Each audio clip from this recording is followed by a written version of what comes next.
बिस्मिल्लाहिर्रहमानिर्रहीम। ये 3.45 एक्सरसाइज हमारी कंटिन्यू है। इसमें अभी हमारे पास हैं क्वेश्चन 47 से 54। इसमें एक्चुअली लिमिट्स फाइंड करनी है। तो देखें, लिमिट अगर तो डायरेक्ट लगाने से कोई इनडिटर्मिनेट फॉर्म नहीं बन रही, zero by zero, infinity by infinity या इसी तरह की, तो फिर आप इसमें डायरेक्ट एक्स की जो लिमिट है वो पुट कर सकते हैं, जैसे कि यहाँ पे मैं करने लगा हूँ। एक्स की जगह पे क्या लिखना है, 2 लिखना है। तो ये एक्स की जगह पे मैंने 2 लगा दिया, -1/2। तो 1/2 -1/2 होता है 0, और साइन 0 की वैल्यू 0 होती है। ये इसकी लिमिट का आंसर है। इसी तरह से यहाँ पर भी आप देख लें कि अगर तो आप समझते हैं कि लिमिट के डायरेक्ट लगाने से ये कुछ इंडिटरमिनेट फॉर्म बन रही है, तो फिर आप सिंप्लीफाई करेंगे, अदरवाइज इसमें आप लिमिट लगा दें। जैसे कि मैं लगाने लगा हूँ 1 प्लस कॉस, इसके बाद पाई, और देन लिखा हुआ है कोसिकेंट और -π/6, और ऊपर है स्क्वायर रूट। अब इसको फर्दर सॉल्व करते हैं। देखो ये जो है ना, कोसिकेंट माइनस थीटा, आप जानते हैं कि ये माइनस कोसिकेंट थीटा के बराबर है। तो इसमें से जो माइनस है ना वो पहले आ जाएगी, शुरू में आ जाएगी। कैसे? 1 प्लस कॉस, यहाँ पे क्या आ गया, ये जो कोसिकेंट माइनस है ये बाहर आ गई, माइनस पाई कोसिकेंट π/6। ठीक है, फर्दर ये स्क्वायर रूट 1 प्लस कॉस। अब बताएंगे आपके, देखो ना, साइन π/6 यानी कि साइन 30 होता है 1/2। तो कोसिकेंट π/6 जो कि इसका रेसिप्रोकल है ना, वो हो जाएगा 2/1। तो इस सारे का आंसर हो गया -पाई, और साथ में इस वाले का 1/2, तो ये π/2 हो गया। ओके, इस तरह से फर्दर स्क्वायर रूट 1 प्लस, आपको पता है कॉस माइनस थीटा इक्वल होता है कॉस प्लस थीटा के। तो ये फिर वैल्यू आ गई cos π/2 के। अब cos π/2 यानी कि cos 90 होता है 0, तो 1 रह गया, 1 का रूट 1 होता है। तो ये हमने लिमिट के इन दो क्वेश्चंस को चेक किया।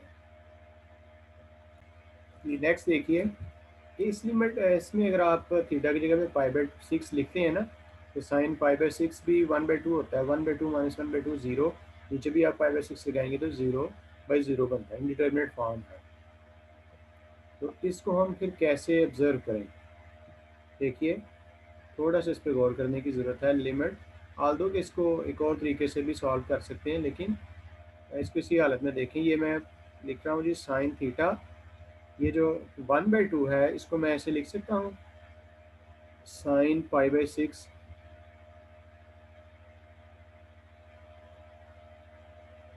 और इसको लिख लिया मैंने थीटा माइनस π/6। अभी आपको याद होगा कि एफ डैश एक्स हमने बाय डेफिनेशन एक और इसका फार्मूला लिखा था, z approaches to x, f of z minus F of x और z माइनस एक्स। ये भी इसका फार्मूला था, यानी कि जो z की जो लिमिट है वो जिसको अप्रोच कर रही है, उसमें F of z minus F of x over z minus x होना चाहिए। तो इसको आप देखें ना, ये है एफ ऑफ थीटा, ये है एफ ऑफ एक्स, क्योंकि ये जो लिमिट है ना, ये z है, ये x है। तो इसको अगर हम देखें तो इसी फार्मूले के मुताबिक ये बन रहा है जी, लिमिट थीटा अप्रोचेस टू π/6, इसको आप कह लें F of theta minus F of π/6 over theta minus π/6। तो ये क्या होना चाहिए फार्मूले के मुताबिक, एफ डैश π/6,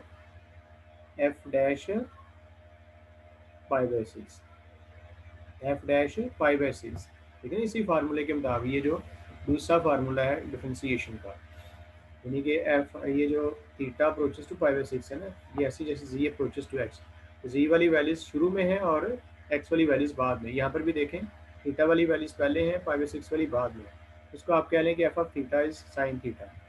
ओके, तो अब आप ये देखेंगे, आपके पास एफ ऑफ थीटा की जगह पे क्या है, साइन थीटा है ना। तो ये दरअसल क्या है, this is actually d/d theta sine theta, और उसमें थीटा क्या है, π/6 लगाना है। तो आप खुद देख लें कि साइन थीटा का डेरिवेटिव है कॉस थीटा, उसमें आप ये लिमिट लगाएं, यानी कि theta approaches to equal to pi by six, तो ये बन गया काज पाई बाई सिक्स, और काज पाई बाई सिक्स होता है स्क्वायर रूट 3/2। तो इस तरह से आपने इसको वैल्यूएट किया, यानी कि ये जो रकम है वो दरअसल एक राइट। अब इसको भी देखें, ये जो लिमिट का क्वेश्चन है ना, इसको हम यूँ लिख सकते हैं, limit theta approaches to pi by 4, this is tan theta minus tan pi by 4, नीचे है थीटा माइनस पाई बाई 4। अब आप इसको इसके साथ कंपेयर करें, जैसे z approaches to x, f of z, इसी तरह से ये है, ये डेरिवेटिव की डेफिनेशन बन रही है। ये दरअसल क्या है, ये बन रहा है असल में टेन थीटा का डेरिवेटिव, ठीक है, टेन थीटा का ये चीज़ एफ डैश क्या बन रही है, और इसमें थीटा क्या है पाई बाई 4। सिंपली आप क्या करें, इसका लिखें डेरिवेटिव सीकेंड स्क्वायर थीटा, और इसमें आप लगाएंगे theta equals to pi by 4, यानी कि सीकेंड स्क्वायर पाई बाई 4। अब आप ये देखेंगे ये है 1 over cause square pi by 4। अब काज 45 होता है जी 1/2 अंडर रूट, तो ये 1/2 अंडर रूट का स्क्वायर बन गया 1/1/2, तो ये ऊपर आके 2 बन जाएगा। तो इस लिमिट का ये आंसर है राइट। अभी ये देखें लिमिट का क्वेश्चन है, सिंपल ही है। आपने लिमिट पुट करनी है जी, यानी कि x की जगह पे 0 लिखना है। तो मैं ये लिखने जा रहा हूँ सीकेंड, एंड ये ब्रैकेट x की जगह पे 0 लिखना है जी, e की power 0 plus pi 10 pi over 4 secant 0 minus 1। अब देखें सीकेंट 0 क्या होता है, देखो काज 0 होता है 1, तो सीकेंट 0 इसका 1 का रेसिप्रोकल 1/1, ये भी 1 ही रहेगा, तो जिसकी वजह से ये बन गया सीकेंट e की पावर 0 1 होता है प्लस पाई और 10। अब चूंकि ये वाली वैल्यू 1 हो चुकी है, तो बाकी रह गया 5/4 माइनस 1। इसी तरह से ये फर्दर है सीकेंड 1 प्लस पाई, देखें 10 पाई/4 1 के इक्वल होता है, और फिर ये -1, 1 को -1 से कैंसिल कर दें, बाकी आखिर में रह गया सीकेंट पाई। सीकेंट पाई क्या है 1 ओवर काज पाई, और काज पाई की वैल्यू होती है जी -1, तो ये इस तरह से -1 इसका आंसर बनता है। इसी तरह से ये इस लिमिट के क्वेश्चन को भी सॉल्व करें, एक्स की जगह पे 0 लिखें, तो ये आएगा साइन देन पाई प्लस 10 0 आएगा, पीछे भी एक्स की जगह पे 0, यानी कि 10 0 -2 सीकेंट 0। आप देखेंगे कि क्या 0/0 फॉर्म पर बन रही है, अगर ये बन रही है तो उससे आपने अवॉइड करना है। ओके, ये 10 0 0 होता है, पाई प्लस 0 हो गया पाई, नीचे आते हैं ये 10 0 0 है, सीकेंड 0 1 होता है, तो नीचे हमारे पास आ गया -2। अब आप जानते हैं साइन माइनस थीटा होता है minus sine theta, minus sine पाई/2। अब पाई/2 की वैल्यू 1 होती है, इस तरह से इसका आंसर बनता है -1 राइट। इन लिमिट को भी सॉल्व करें, टी की जगह पे 0 लिखते हैं, तो ये आया जी 10 देन 1 माइनस, ऐसा करते हैं कि आपको पता है लिमिट को अंदर भी वेरिएबल तक लेके जा सकते हैं। मैं इसको लिख लेता हूँ, limit T approaches to 0 sine T over T. अब ये फार्मूला है जी, limit theta approaches to 0 sine theta और थीटा 1 होता है, तो इस वजह से यहाँ पे आ गया 10 1 माइनस 1, तो ये बन गया जी 10 0 10 0 0 होता है। इसी तरह से इसमें भी थीटा की जगह पे 0 लगाते हैं, ये बनता है कॉस, देन है पाई इंटू थीटा की जगह पे आ गया 0, नीचे भी क्या है 0 है। तो देखें ना, ये ऐसा नहीं ना कर सकते, 0/0 बन रही है फॉर्म, ठीक है। यहाँ पे हमें क्या करना है, ये लिमिट को अंदर ले जाते हैं, लिमिट काज और देन पाई, और देन जाके लिमिट लगाते हैं थीटा अप्रोचेस टू 0, और बाकी रहेगा जी थीटा ओवर साइन थीटा। देखें limit theta approaches to 0 sine theta over theta 1 होता है, लेकिन अगर थीटा ऊपर आ जाए तो नीचे साइन थीटा होना चाहिए। मकसद ये है कि साइन थीटा के साथ जो थीटा है वो अगर साइन थीटा ऊपर है तो उसका एंगल नीचे होगा, अगर साइन थीटा नीचे तो उसका एंगल ऊपर होना चाहिए, तो तब ये 1 के इक्वल हो जाता है। तो फिर इस वजह से ये बन गया पाई इंटू 1, यानी कि cos पाई, और cos पाई की वैल्यू होती है जी -1। राइट, अभी ये हमारे पास हैं क्वेश्चंस 55 एंड 56। इसमें ये कह रहा है कि the equations in these are given S is equal to F of T, यानी कि डिस्टेंस फंक्शन है टाइम का, ठीक है। Body moving on a coordinate 9, और डिस्टेंस जो है मीटर्स में है, टाइम सेकंड्स में है। कहता है find the bodies velocity, speed, acceleration and jerk at the time. देखिए स्पीड और वेलोसिटी एक ही चीज़ है अगर वो एक ही डायरेक्शन में जा रही है, और इस पॉइंट पर आपने ये सारी चीज़ें देखनी है। तो सबसे पहले हम देखेंगे वेलोसिटी या स्पीड, वो होती है D S over D T, यानी कि एस को टी के नाम से डिफ्रेंशिएट करना है, 2 का 0 -2 cos टी, ठीक हो गया। अब एक एक्सलेरेशन क्या होता है? एक्सलेरेशन होता है वेलोसिटी का डेरिवेटिव टाइम के लिहाज से। तो ये आपके सामने है -2 और देन cos टी का डेरिवेटिव -sin टी, ये बन गया 2 sin टी। इसी तरह से जो जर्क कह रहा है ना, जर्क इक्वल होता है rate of change of acceleration, यानी कि एक्सेलरेशन को टाइम के लिहाज से डिफरेंशिएट करना है। तो ये था ना एक्सेलरेशन, इसका डेरिवेटिव क्या होगा 2 cos टी। अब इन सब की ना वैल्यूज आपने देखनी है at x is equal to sorry at T equal to π/4। तो ये टी इक्वल टू π/4 पर वेलोसिटी कितनी होगी -2 cos π/4, और इसकी वैल्यू होती है 1/2 का अंडर रूट। तो ये आ गया इसका आंसर -2 अंडर रूट। अब इसी तरह से जो एक्सलेरेशन है ना इस पॉइंट पर, वो आ जाएगा 2 sin π/4, 2 इंटू 1/2 का अंडर रूट, ये आ गया जी 2 अंडर रूट।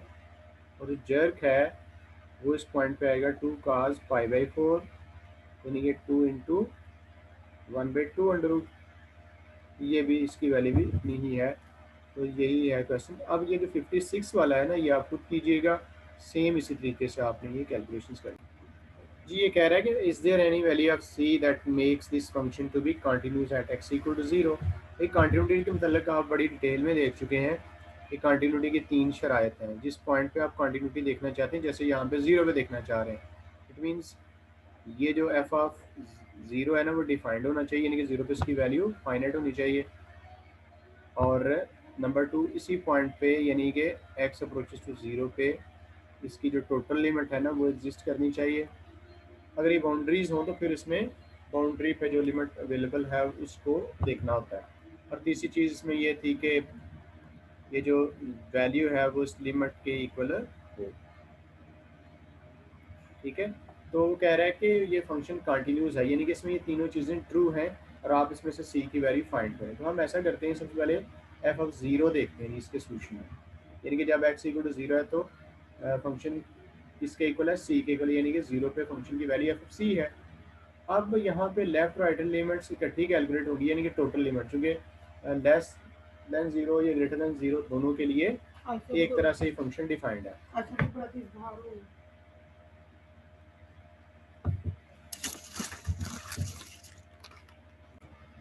जी तो अभी हम टोटल लिमिट इसकी ना फाइंड करेंगे।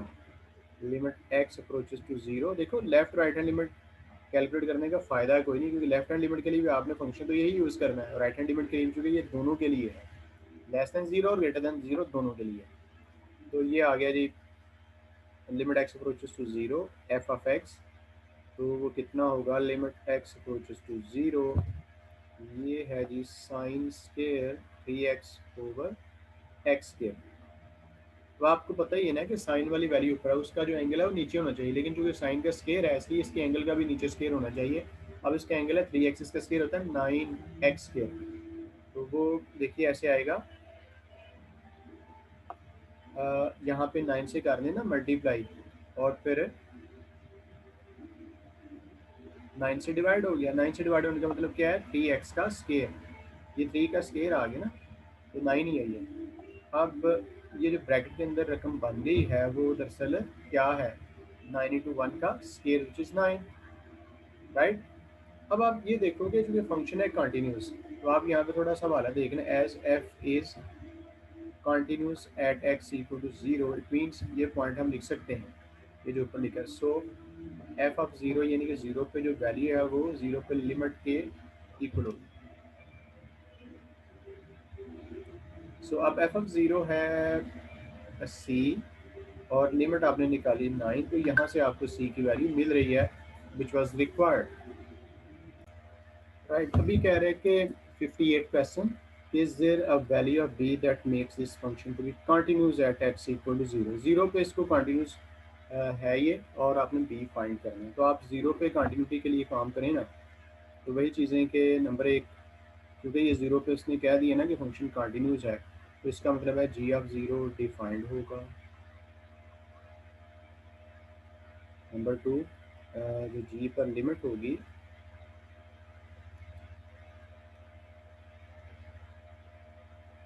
X approaches to zero, G of X exist करनी चाहिए। और तीसरी बात कि ये लिमिट और वैल्यू आपस में इक्वल होनी चाहिए, G of zero is equal to this limit x approaches to zero G of x. तो आइए ये सारे काम इसमें देखते हैं। सबसे पहले जी ऑफ ज़ीरो, यानी कि जब एक्स, ये देखिए ना लिखा हुआ है कि जब X greater or equal to zero है, इक्वल के लिए भी ही इस्तेमाल करेंगे, तो फंक्शन इसके इक्वल है काज एक्स के इक्वल, और हमने इसमें एक्स की जगह पे ज़ीरो लिखना है, तो ये बन गया काज ज़ीरो विच इज़ वन।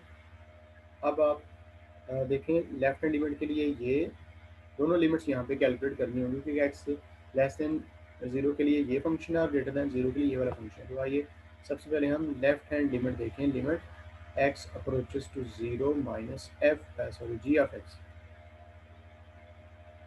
जिसका मतलब ये है कि limit x approaches to zero minus, जब एक्स लेस देन ज़ीरो है ये लिखा, तो जी ऑफ एक्स किसके इक्वल है, ये एक्स प्लस बी के इक्वल है, और इसमें आप एक्स की जगह पे ज़ीरो लगाएंगे तो ये आपका आंसर आ गया बी।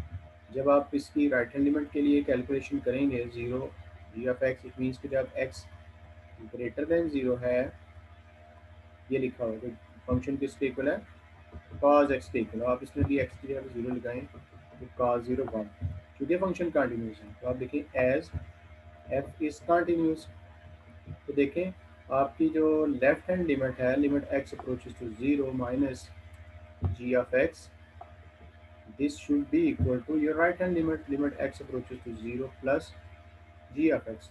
तो आपने अभी अभी लेफ्ट हैंड लिमिट का आंसर बी राइट का ये निकाला हुआ, तो इस तरह से बी इक्वल टू वन हो जाता है। ओके, अब आप इसमें ना बी की जगह पे वन लिख दें, जो कि बी फाइंड हो गया। अब इससे आगे आपने ज़ीरो पे डिफरेंशियबिलिटी की बात करनी है, ज़ीरो पे डिफरेंशियबिलिटी की बात करनी है। तो उसके लिए अब डिफरेंशियबिलिटी की तरफ आ गए।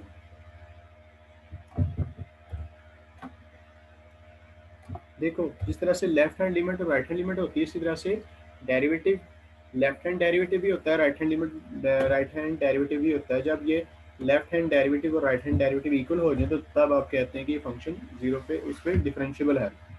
तो मैं अगर यहाँ पे लिखना चाहूँ कि लेफ्ट हैंड जीरो पे लेफ्ट हैंड डेरिवेटिव क्या होगा, लेफ्ट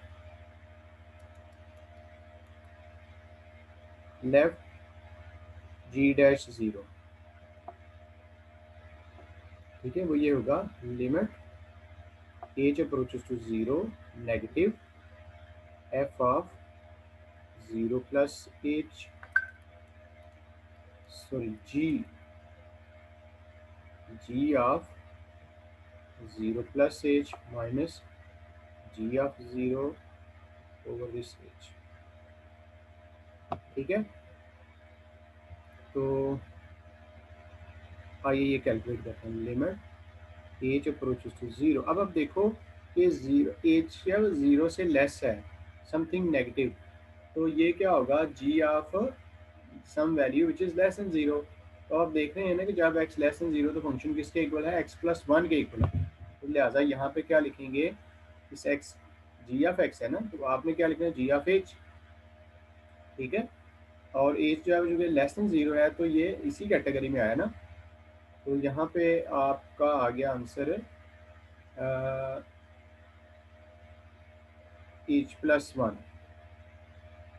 ठीक है ना, कि जब ये जी ऑफ एच जिसमें एज क्या है वो लेस देन ज़ीरो है, तो ये इसी के बराबर हुआ ना, जी ऑफ ज़ीरो से छोटी वैल्यू है एज, जबकि इसमें एज लेस देन ज़ीरो, तो X plus one B one find हो चुके हैं ना पिछले पार्ट में। ये आ गया minus G of zero, G of zero आपने इसी से कैलकुलेट करना है, G of zero cos zero one over h. तो जब आप इसको फर्दर सॉल्व करोगे तो ये ब्रैकेट खोलेंगे ना, H plus one minus one, one और माइनस वन कट के ये रह गया सिर्फ एच ओवर एच जो कि वन होता है, और वन पे लिमिट का कोई इफेक्ट नहीं होगा, आपके लेफ्ट हैंड डेरिवेटिव का आंसर ये आया। इसी तरह से आपने राइट हैंड डेरिवेटिव की भी कैलकुलेशन करनी है। राइट हैंड डेरिवेटिव क्या होगा, R F dash sorry G function है ना, आर जी डैश ज़ीरो, ये होगा limit H approaches to zero plus, ठीक है, zero plus H minus G of zero over H. तो आप खुद देखें, limit H approaches to zero plus, अब जब एच ज़ीरो से बड़ा है ना, तो जो आप खुद सोचें कि यहाँ पे जो जी ऑफ एच आ रहा है वो ज़ीरो से बड़ा है ना, यानी कि इनपुट क्या है, ग्रेटर देन ज़ीरो है, यानी कि जब ये वाली वैल्यू ग्रेटर देन ज़ीरो है, तो यानी कि इनपुट है वो ग्रेटर देन ज़ीरो है, तो फंक्शन किसके इक्वल है, जी ऑफ एक्स के इक्वल है, और उसमें आपने एक्स की जगह पे क्या लगाना है, एच लगाना, माइनस जी ऑफ ज़ीरो वही है वन ओवर एच,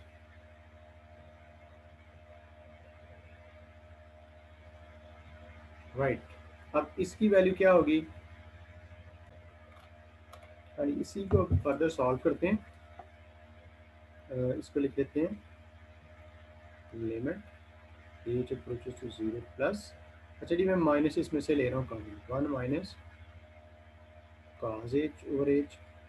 अब मैं आपको पता है ना, बार बार जब ये वन माइनस काज या वन प्लस काज आता है, इसको हम रैशनलाइज एक तरह से कहते हैं कि मल्टीप्लाई डिवाइड करते हैं, cos H over one plus cos h. Further ये बन गया है limit H approaches to zero plus, तो ये फार्मूले में आप देखें ना, one minus cos, one plus cos क्या होता है, one minus cos square h, नीचे वाली वैल्यूज को हमने वैसे ही कंबाइन करके लिखते हैं ना, h into one plus cos h. अब फर्दर देखेंगे, ऊपर बन गया जी साइन स्क्वायर एच,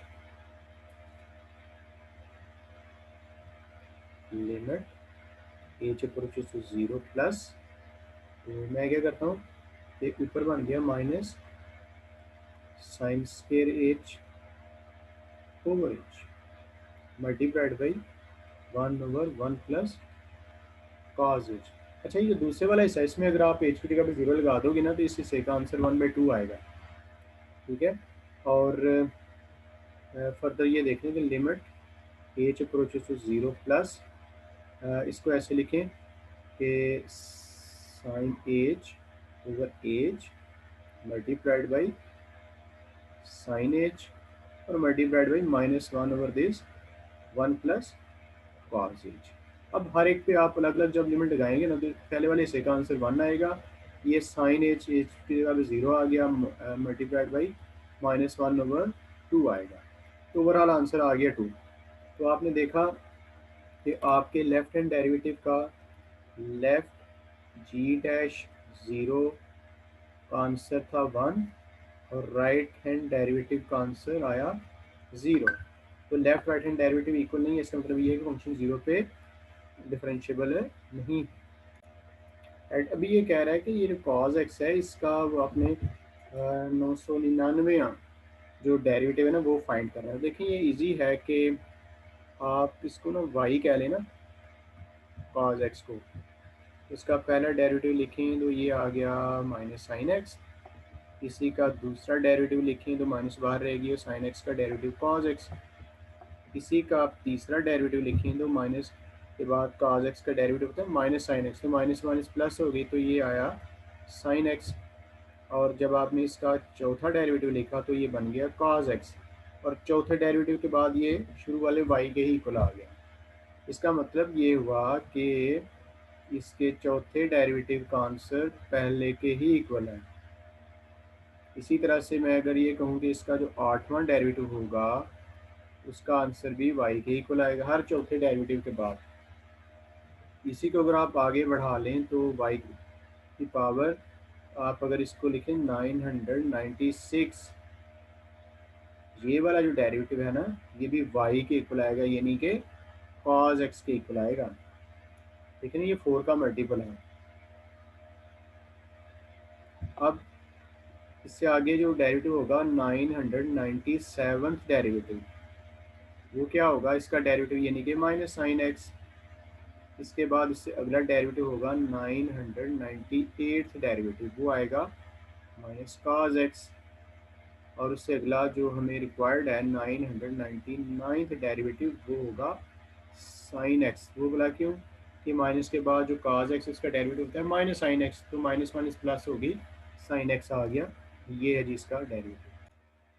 जी अब ये कह रहा है कि derive the formulae for the derivatives with respect to X. तो आपको पता है कि साइन काज टेन के डेरिवेटिव्स हमने शुरू में ही निकाले थे। अब इनका भी ज़रा देखते हैं। ये जो सीकेंट एक्स है इसको आप एफ एक्स लेट कर लें, सीकेंट एक्स। तो आप देख सकते हैं एफ एक्स प्लस एच क्या होगा, ये होगा जी सीकेंट एक्स प्लस एच। अच्छा अब हम F X plus H minus F X calculate करते हैं, ये होगा सीकेंड x plus H minus सीकेंड F x. अच्छा इसको फर्दर ऐसे लिख लेना, 1/cos x plus H minus 1/cos x. अच्छा इनका आगे एलसीएम भी ले लेते हैं, ये आएगा cos x plus H into cos x, ऊपर आएगा cos x minus cos x plus H. देखिए ना ये से डिवाइड हो गया, cos एक्स बच गया और ऊपर लिखा गया। ओके इससे आगे हमने लिखा F of x plus H, ये लेफ्ट साइड सेम। अब राइट साइड में क्या होने लगा है कि डिनोमिनेटर तो ऐसे ही रहेगा cos एक्स प्लस एच और cos एक्स, लेकिन ऊपर देखो cos की दो वैल्यूज हो रही है माइनस। ये इस तरह का फार्मूला हमने पहले भी लगाया, cos p minus cos q, ये इक्वल होता है -2 साइन p प्लस q/2 और साइन p माइनस q/2। इसके ज़रिए से हम इसको डिफरेंस को प्रोडक्ट में चेंज करेंगे। यहाँ पे लिखा जाएगा -2 साइन, देखो ना p x है और q x प्लस एच है, तो ये आएगा p plus q/2 then sine p minus q, यानी कि x माइनस दिस, तो ये साइन इसके चेंज हो जाएंगे -x माइनस h/2। ठीक है, अब इससे आगे हम राइट साइड को सिंप्लीफाई भी करेंगे, लेकिन आपको पता ही है कि लेफ्ट साइड को राइट साइड को हमने एच से डिवाइड अप करना है। तो ये मैं साथ ही इसको इसको एच से डिवाइड कर दिया, राइट साइड पे भी मैंने लिख लिया 1/h। ओके इसके बाद आप इसको देखें -2 साइन, और ये देखें ना क्या बन गया भला, ये x प्लस एक्स हो गया 2x प्लस h/2। तो 2x के नीचे आपने x लिख लिया, h के नीचे आपने 2 लिख लिया, तो ये बन रहा है यहाँ पे x प्लस h/2।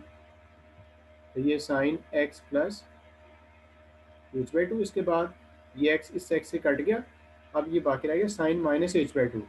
देखो साइन माइनस थीटा होता है माइनस साइन थीटा, यहाँ से जो माइनस बाहर निकलेगी वो इसको आके प्लस कर देगी, तो इधर रह गया सिर्फ साइन h/2, नीचे वही है cos x प्लस एच और cos x। अब हमें अगली स्टेज में डेरिवेटिव अप्लाई करना है दोनों साइड्स पे, या limit h approaches to 0 f of x plus H minus f of x over this h। जबकि राइट साइड में देखो इस वाले हिस्से में लिमिट अप्लाई हो जाए तो इसे कोई ज़ीरो नहीं बन रहा, चूँकि एच की जगह पे ज़ीरो आना है, तो ये साइन एक्स यहाँ पर भी एच की जगह पे ज़ीरो लग जाए तो कोई मसला नहीं है, और ये काज एक्स में तो है ही नहीं है। तो आप इस वाले हिस्से को आप अलहदा कर लें, लिमिट एच अप्रोचेस टू 0, ये हिस्सा जिसमें आपको लगता है कि लिमिट के लगाने का कोई मसला नहीं है, वो आप सेपरेट करें, cause X plus H into cos x, और दूसरा हिस्सा आप उस पर अलग से लिमिट लगाएं। दूसरा हिस्सा क्या है जी, वो है साइन एच बाई टू। अच्छा नीचे है ना हमारे पास एच, और ये टू भी है, ये टू नीचे जाके बन जाएगा एच बाई टू। तो ये फार्मूला मुकम्मल हो रहा है, साइन थीटा और theta theta approaches to zero वाला। तो ये जो लेफ्ट साइड है ये बन गया एफ डैश एक्स, और राइट साइड देखें, इसमें आप एक्स की जगह एच की जगह पे जीरो लगाएंगे ना, तो ऊपर बन जाएगा साइन एक्स, नीचे बन जाएगा कॉज एक्स, क्योंकि एच की जगह पे जीरो आ गया, साथ में है कॉज एक्स। अच्छा ये वाला हिस्सा वन हो गया। देखो साइन ओवर काज होता है टेन, और एक जो काज बच गया वो सीकेंड बन गया, तो ये ओवरऑल बन गया सीकेंट एक्स टेन एक्स। तो ये हमने इसमें से एक रकम का डेरिवेटिव फाइंड किया। ओके, अभी हम इसमें से दूसरा फंक्शन लेते हैं, यानी कि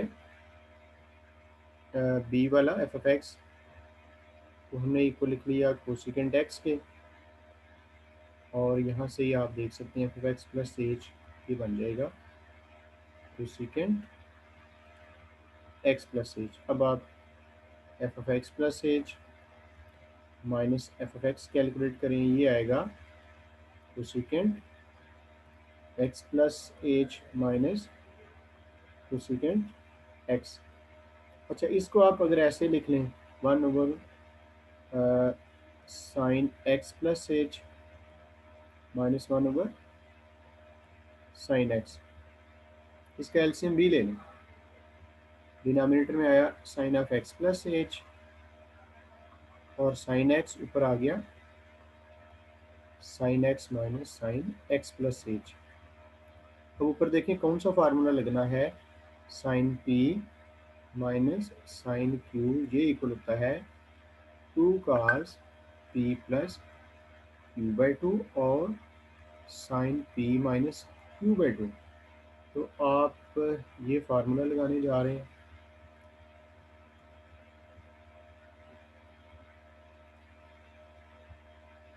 ये आया two cos X plus H by two, और sine x minus H, A minus B में पी माइनस क्यू में वो दोनों के साथ माइनस आएगी ओवर टू, और इस ओवर में क्या लिखा हुआ है sine x plus H into sine of x. Okay, अब आप जब इसको फर्दर सिंप्लीफाई करोगे ना, टू काज, अब ये X plus X, two X के नीचे टू लिखेंगे तो यहाँ पे रह जाएगा एक्स प्लस एच के नीचे आ गया एच बाई टू। ये एक्स और माइनस एक्स कट गए, ये साइन है माइनस एच बाई टू, तो यहाँ से जो sine minus theta minus sine theta के इक्वल होता है, इसका जो माइनस का साइन है ये शुरू में आके यहाँ पे माइनस टू के साथ लिखा जाएगा, यहाँ पे रह गया सिर्फ साइन एच बाई टू, और ओवर में क्या लिखा हुआ है, ओवर में लिखा है साइन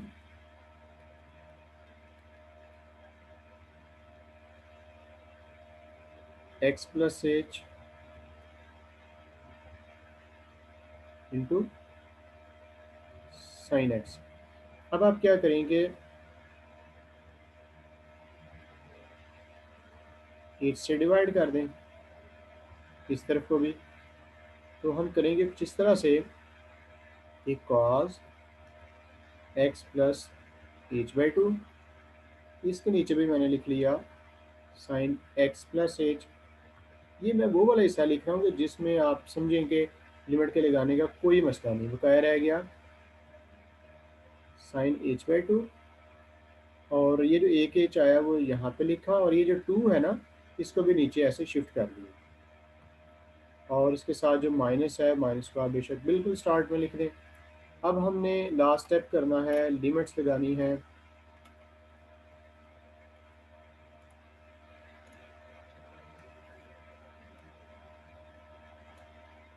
ये पिछले वाले क्वेश्चन का था। अब आप इसमें आखिरी स्टेप करने लगे हैं कि लिमिट लगाने जा रहे हैं।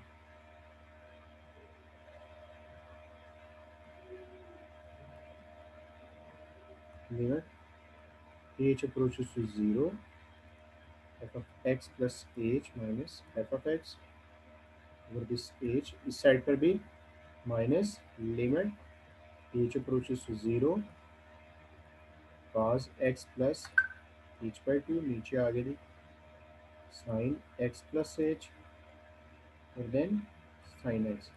ये दूसरी लिमिट इसके साथ लगा दी, limit H approaches to 0 sine h by two over h by two.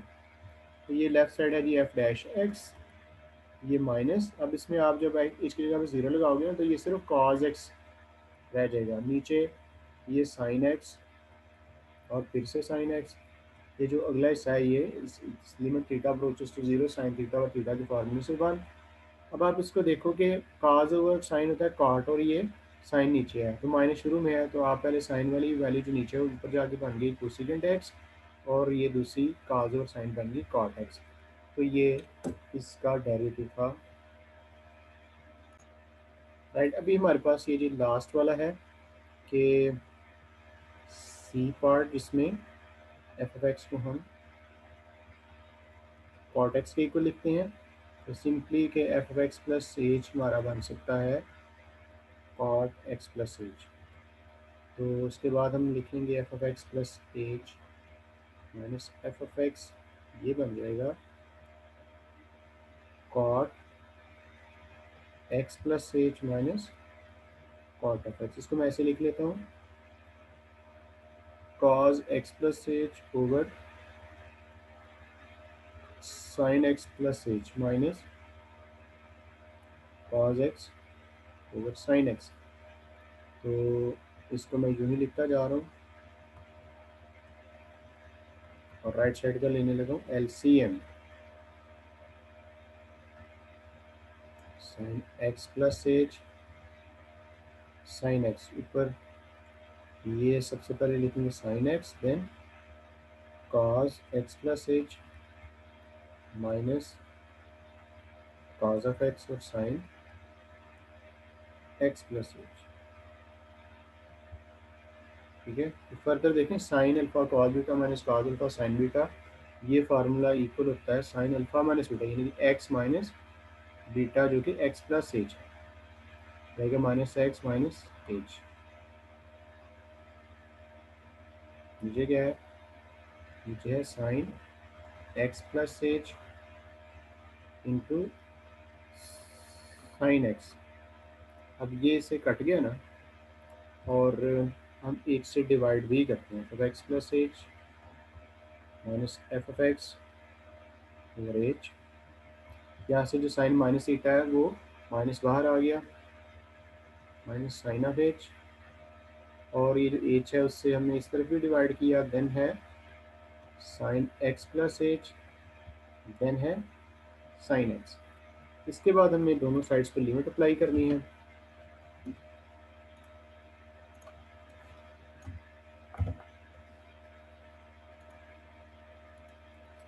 तो लिमिट अप्लाई करते हैं, H approaches to 0 F of x plus H minus F of x over H.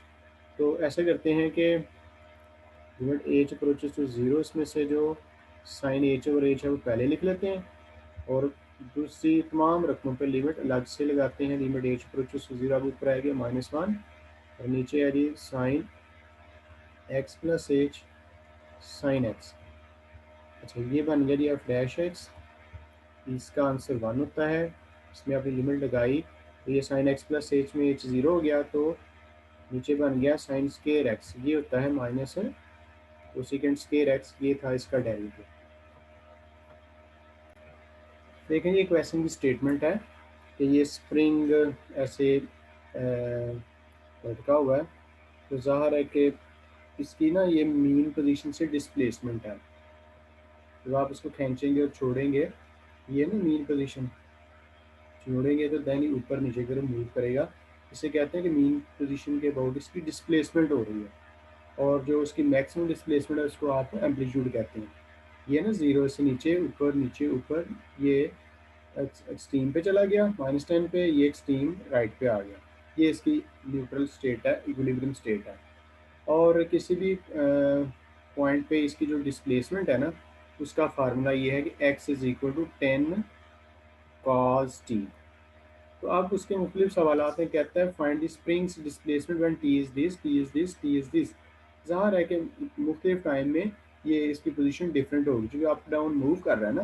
तो अगर आपने इसकी डिस्प्लेसमेंट t इक्वल टू 0 पे बतानी है तो आप क्या करें, x इसमें लिखें t इक्वल टू 0, यानी कि इसके फार्मूले में t की जगह पे 0 लगा दें, तो cos 0 होता है ना 1, तो ये फिर 10, और यहाँ पे इसकी जो यूनिट है उसके मुताबिक चलेंगे, जो भी इसने बताई है गालबन सेंटीमीटर्स में, या जो भी इसकी यूनिट होगी ना, आप देख लें। ठीक है, इसी तरह से इसकी ये जो डिस्प्लेसमेंट है टी इक्वल टू पाई/3 पे कब कितनी होगी, तो आप इसके एक्स के फार्मूले में काज टी की जगह पे पाई/3 लिख लें। तो काज 60 कितना होता है जी, 1/2 होता है, तो 5 सेंटीमीटर्स। अगर ये सेंटीमीटर्स में अगर कोई और यूनिट लिखी हुई है आप ज़रा चेक कीजिए। इसी तरह से इसकी displacement at X equal to 2 pi ये भी देखी जाएगी, ये होगी 10 कॉस 2 पाई/3। अच्छा जी, अब ये जो 2 पाई/3 है ये 120 एंगल होता है, और किसी को अगर याद हो तो इसकी वैल्यू -1/2 होती है, तो ये -5 इसकी, यानी कि मीन पोजीशन से ऊपर की जानब होगा। तो मुख्तलिफ टाइम्स पे हमने इसकी जो डिस्प्लेसमेंट है ना वो देख ली। अब इसी तरह से वो मज़ीद क्वेश्चंस कर रहा है कि इसके मुख्तलिफ पॉइंट्स पर वेलोसिटी, मुख्तलिफ टाइम्स पर इसकी वेलोसिटी कितनी होगी। ये देखें नीचे वाला, find the springs velocity when T is this, T is this, T is this. अब आपने इसकी मुख्तलिफ टाइम्स पर वेलोसिटी बतानी है, तो वेलोसिटी के लिए आपको इसको डिफरेंशिएट करना पड़ेगा। Velocity is equal to D X over D T, यानी कि इसका डेरिवेटिव लें तो वो -10 साइन टी होगा। तो अब बताइए इसकी velocity at T equal to 0 पाएगी -10 साइन 0, तो हो गया 0, यानी कि जब स्टार्ट था तो ज़ाहिर इस मीन पोजीशन पे था ये। ठीक है, तो उस टाइम इसकी वेलोसिटी हो गई 0। ठीक है, और इसी तरह से इसकी जो वेलोसिटी है एट टी इक्वल टू पाई/3 वो भी आप बता सकते हैं। ये वेलोसिटी की एक्सप्रेशन आ गई ना, -10 साइन पाई/3, यानी कि -10 और साइन 60 होता है √3/2। ये से काट देंगे तो इसका आंसर आ जाएगा -5/3 सेंटीमीटर। मतलब नेगेटिव इसकी नेगेटिव वेलोसिटी होने का मतलब क्या है कि ये टुवर्ड्स द मीन पोजीशन होगी। इसी तरह से आप भी इसकी वेलोसिटी एट टी इक्वल 3 पाई/4 पर भी बताएंगे। राइट, अभी देखें ये एक बॉडी है, उसकी जो एक्स एक्सिस पे पोजीशन उसने बताई है, और मतलब एक्स क्या है, distance covered when time T is taken. तो कह रहा है कि when x is the measured in feet and T is time measured in seconds, feet में ये डिस्टेंस मेजर किया गया है। सबसे पहला क्वेश्चन कह रहा है कि find the particles position when T is this, यानी कि स्टार्ट में बॉडी किधर होगा। मतलब इसका ये कि एक्स कितना होगा व्हेन टी इज 0। लेकिन आपने इस के एक्सप्रेशन में टी की वैल्यू लगा देनी है 3 cos 0 + 4 sin 0। अब आप जानते हैं कि cos 0 1 होता है, और ये 0 तो 3 फीट, इनके शुरू में जब इसकी डिस्प्लेसमेंट कितनी थी, कहाँ पर था ये बॉडी, 3 डिस्टेंस पे वाक़ था। अब आप इसी तरह से इसकी जो डिस्प्लेसमेंट है एट टी इक्वल टू पाई/2 वो बताएंगे। तो इसमें टी की जगह पे आप लिख दीजिएगा पाई/2, यानी कि इतने टाइम के बाद इसकी कितनी डिस्प्लेस, इसकी पोजीशन कितनी होगी, यानी कि वो मीन पोजीशन से कितने फासले पर होगा, तो पाई/2। अब यहाँ पे आप सारे जानते हैं कि cos 90 0 होता है, तो पहली वाली 0 होगी, दूसरी वाली 4 × 1 4 फीट। इसी तरह से आपने x की value at T equal to pi भी बतानी है, वो 3 cos पाई + 4 साइन पाई होगी। अब cos पाई होता है -1, तो ये होगा 3 × -1 प्लस ये साइन पाई होता है 0, तो ये इसकी मतलब अपोजिट साइड पे। अब इसी तरह से भी आपने इसकी वेलोसिटी बतानी है, तो वेलोसिटी के लिए क्या करना होगा, ये इसका सिंपली वो डेरिवेटिव लें, और उस डेरिवेटिव वो वेलोसिटी आ जाएगी, उसमें फिर टाइम की मुख्तलिफ वैल्यूज पुट करें, you will get your answer. So देखें ये जो x है 3 cos t + 4 sin t, तो वेलोसिटी क्या हुई, वेक्टर बेशक ना लिखें, D X over D T जाएगा -3 sin t + 4 cos। ये अब आप इसकी वेलोसिटी मुख्तलिफ टाइम पे बताएं, या t = 0 इसकी वेलोसिटी कितनी होगी। -3 sin 0 + 4 cos 0।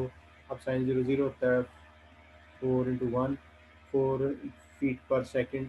और इसी तरह से इसकी वेलोसिटी t = π/2 पे भी बताएं, t = के ऊपर भी बताएं। तो इस तरह से हमने भी ये एक्सरसाइज क्लोज कर ली है। बस इसमें से इतने ही क्वेश्चंस करने हैं, आप इस सारे को तैयार करें।